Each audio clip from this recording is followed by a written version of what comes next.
ప్రేమైన దేవుని బిడ్డలారా, దేవుని సంగమ, ఇప్పటి దినాలు చూస్తుంటే ఎక్కడ చూసినా కానీ కలవరమేనండి. ఎక్కడ చూసినా కానీ ఒక భయంకరమైన వాతావరణం ఉన్నది. దేవుని బిడ్డలారా, బయటకు వెళితేనే చాలు ఏ పిడుగు వార్త వస్తుందో తెలియదు. దినము గడిసిపోయి తెల్లారితేనే చాలు మళ్ళీ ఏది ఏ మాట వినవలసి వస్తుందో తెలియని పరిస్థితి ఉన్నది.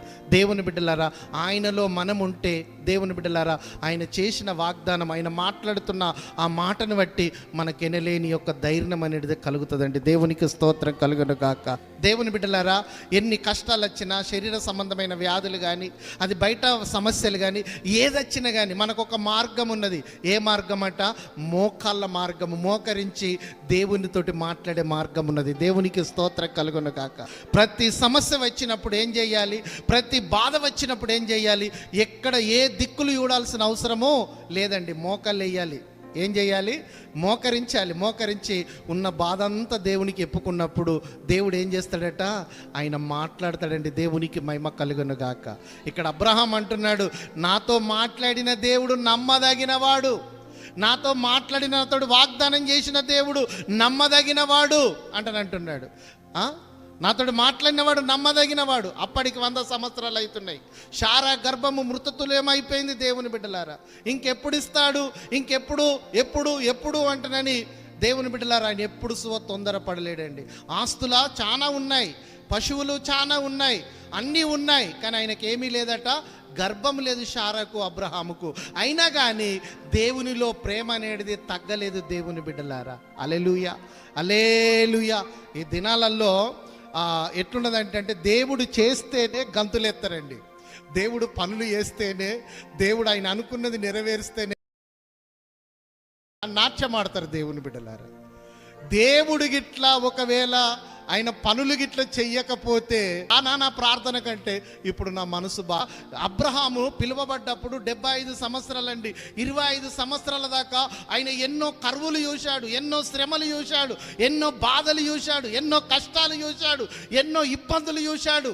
దేవుని బిడ్డలారా, ఆయనలో మాత్రం ఎన్ని చూసినప్పటికైనా కానీ దేవుని బిడ్డలారా, దేవుని సంగమా, యేసులో అంటే దేవునిలో ఆయన విశ్వాసం అనేది కొంచెం మాత్రము తగ్గలేదండి. ఆమేన్ చెప్పుదామా? గట్టిగా ఆమేన్ చెప్పుదామా? దేవుని మీద ప్రేమ, దేవుని యందు విశ్వాసము అయ్యా కొంచెము తక్కువ కాలేదు. దేవుని బిడ్డలారా, ఎన్ని శ్రమలత్తే దేవునికి అంత దగ్గరైంది. దేవుని పిల్లలారా, ఎన్ని కష్టాలు వచ్చినా కానీ దేవునికి అంత దగ్గర ఉన్నాడు. దేవుని బిడ్డలారా, దేవునికి స్తోత్రం కలుగును గాక. ఒకసారి దేవుడే పరిశాన్ అయ్యిండు అబ్రాహాముని చూసి, తెలుసా? అంటే ఆదికాండం 22వ అధ్యాయంలో, మరి నేనైతే కుమారుణ్ణి ఇచ్చాను, కుమారుణ్ణి పట్టుకొని జోలపాట పాడుకుంటా ఉంటాడా, లేకుంటే పిలిస్తే వలుకుతాడా, పలకడంటానని ఒకసారి ఈసాకునిచ్చిన తర్వాత ఒకటే మాట, అబ్రహామా అంటాడు. దేవునికి స్తోత్రం కలుగును కాక. మీరు అక్కడ చదవండి. అబ్రహాం అండి, ఆదికాండం 22వ అధ్యాయం మొదటి భాగంలో ఉంటుంది.